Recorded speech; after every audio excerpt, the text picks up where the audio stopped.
ప్రజా సమస్యల పరిష్కారం కోసం సింగనమల ఎమ్మెల్యే బండారు శ్రావణిశ్రీ తీవ్రస్థాయిలో కృషి చేస్తున్నారు. ప్రతి శుక్రవారం ప్రజా దర్బార్ నిర్వహిస్తూ ప్రజల నుంచి స్వయంగా అర్జీలు స్వీకరిస్తున్నారు. అనంతరం వారి సమస్యలను త్వరితగతిన పరిష్కారం అయ్యేలా సంబంధిత అధికారులకు ఆదేశాలు జారీ చేస్తున్నారు.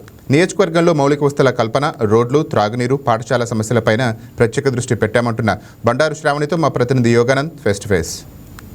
పరిష్కారం కోసం ప్రతి శుక్రవారం కూడా సింగనమల ఎమ్మెల్యే బండారు శ్రావణి ఏదైతే చూస్తూ ఉన్నాం ప్రజా దర్బార్ పేరుతో కూడా పెద్ద ఎత్తున కార్యక్రమాలు నిర్వహిస్తున్నారు. ఇక్కడ విడతలు తీసుకుని ఆ విడత ఏవైతే వచ్చిందో సంబంధిత డిపార్ట్మెంట్ కూడా ఫార్వర్డ్ చేస్తేనే స్వయంగా కూడా మానిటర్ చేస్తూ కూడా ఆ సమస్యల పరిష్కారం కృషి చేస్తూ ఉన్నారు.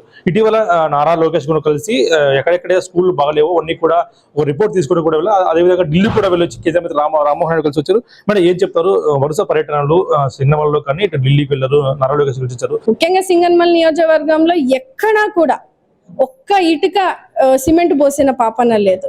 ఈ రోజు మన కూటమి ప్రభుత్వం వచ్చాక 2 ఏళ్ల పరిపాలనలో పిఆర్ రోడ్లు కానీ, బీటీ రోడ్లు కానీ, ఈ రోజు గ్రామీణ స్థాయిలో ఉన్నటువంటి కనెక్టివిటీ రోడ్స్ ని కూడా ఈ రోజు మనం వేసి ముందుకెళ్తా ఉన్నాము. విడతల వారీగా ప్రతి గ్రామంలో ఈ రోజు మనం సీసీ రోడ్లను వేస్తున్నాం. అండ్ వచ్చే విడతలో కూడా ఖచ్చితంగా ఇప్పుడు వచ్చినటువంటి అర్జీల రూపంలో ఫస్ట్ ప్రయారిటీ బేసిస్ లో ఏదైతే ప్రధాన రహదారులు ఉన్నాయో అక్కడ మార్కెటింగ్ ఫార్మర్స్ వెళ్లేదారులు కానీ, స్టూడెంట్స్ వెళ్లేదారులు కానీ, ఎక్కడైనా వ్యాపారస్తులు వెళ్లేదారులు కానీ అవన్నీ ఐడెంటిఫై చేస్తా ఉన్నాం. ఈ రోజు హార్టికల్చర్ ని కూడా అటాచ్ చేసి ఈ రోజు హార్టికల్చర్ ని బేస్ చేసుకొని అక్కడ పొలాల దగ్గర ఉన్నటువంటి రోడ్స్ ని కూడా వేయాలని కూడా ఈ రోజు స్కీమ్ ద్వారా మనం ముందుకు వెళ్తా ఉన్నాం. ఈ పిఆర్ రోడ్స్ ని కూడా మనం శాంక్షన్ చేసుకోవడం జరిగింది. ఈ శాస్కీ స్కీమ్ తరఫున కూడా ఇప్పుడు టెండర్స్ కి వచ్చింది. ఖచ్చితంగా మన నియోజకవర్గంలో 3 రోడ్లు ఏదైతే మర్తాడు రోడ్ ఉందో, మర్తాడు కోటంక రోడ్ శాంక్షన్ అయింది. అలాగే లోలూరు ఆకులేడు రోడ్ శాంక్షన్ అవ్వడం జరిగింది. అలాగే వడియంపేట రోడ్ శాంక్షన్ అవ్వడం జరిగింది. సో ఇవన్నీ 3 కూడా ఎన్నికల హామీ ఉన్నటువంటి రోడ్స్ ఈ రోజు మనకు శాంక్షన్ అయిపోయాయి, టెండర్స్ కి వచ్చాయి. అవి అతి త్వరలో కూడా మనం వేస్తామని కూడా తెలియజేస్తా ఉన్నాం. పొలిటికల్ విషయానికి వస్తే త్వరలో స్థానిక ఎన్నికలు కూడా రాబోతున్నాయి. ఎలా ఎదుర్కోబోతున్నారు? ముఖ్యంగా ఎందుకంటే సింగనమలలో స్వీప్ అవబోతుందా? ఎందుకంటే టీడీపీ బలంగా ఉంది ఇప్పుడు కూడా, అక్కడ ఎలా అవబోతుంది? ఖచ్చితంగా తెలుగుదేశం పార్టీని గెలిపించే విధంగా కూడా ఈ రోజు పరిపాలన అందిస్తా ఉన్నాము.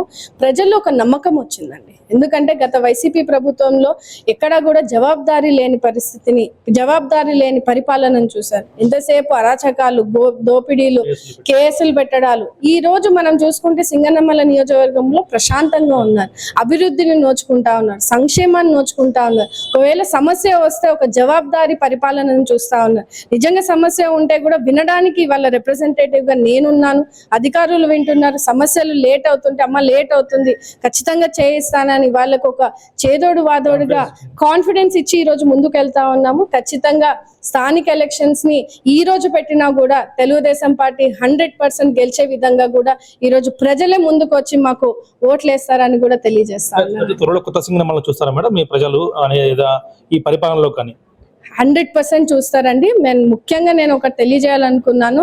సింగనమల నియోజకవర్గం ఎక్కువ రైతాంగం మీద ఆధారపడేటువంటి కుటుంబాలు ఉంటాయి. 70% అగ్రికల్చర్ బేస్డ్ కాన్స్టిట్యుయెన్సీ. మాకు ఇక్కడ ఫ్యాక్టరీస్ కానీ ఎక్కువ వేరే సోర్సెస్ లేవు.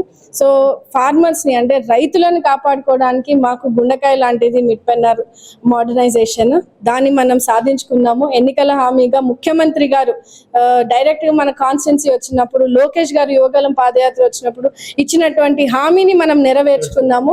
30 సంవత్సరాల ముందు అంటే దాదాపు 4 డికేట్స్ బ్యాక్ ఉన్నటువంటి గేట్లను ఈ రోజు మరమ్మతులు చేస్తా ఉన్నాం. సో రాబోయే 30-40 సంవత్సరాల వరకు కూడా ఇబ్బంది లేకుండా ఈ రోజు పనులన్నింటినీ కూడా ప్రారంభం చేస్తా ఉన్నాము. రాబోయే ఆగస్టు లో పనులన్నీ పూర్తవుతాయి. సో ముఖ్యంగా మనకు ఉన్నటువంటి నీటి సమస్యను తీర్చే విధంగా ఈ రోజు కాన్స్టిట్యుయెన్సీలో ప్రజలు నమ్ముకున్నందుకు, ప్రజలను నమ్మి ఓటేసినందుకు ఈ రోజు వాళ్ళకు బాధ్యతగా నేను ఒక అగ్రికల్చర్, ల్యాండ్ అండ్ వాటర్ కి సంబంధించినటువంటి వర్క్ షాప్ ని అటెండ్ అవ్వడానికి వెళ్ళానండి. సింగనమలలో ప్రజా సమస్యలు పట్ల ఏవైతే ల్యాండ్ లేదా ఇతర సమస్యలు ఉన్నాయో అవన్నీ కూడా తీర్చే బాధ్యత కూడా నేనే స్వయంగా తీసుకుంటున్నా. కాబట్టి ప్రజలంతా ధైర్యంగా తమ సమస్యలు ఉంటే ముందుకు కావాలంటూ కూడా పిలిపిస్తున్నారు. మురళీతో యోగానంద్, మైకి న్యూస్, అనంతపురం నుంచి.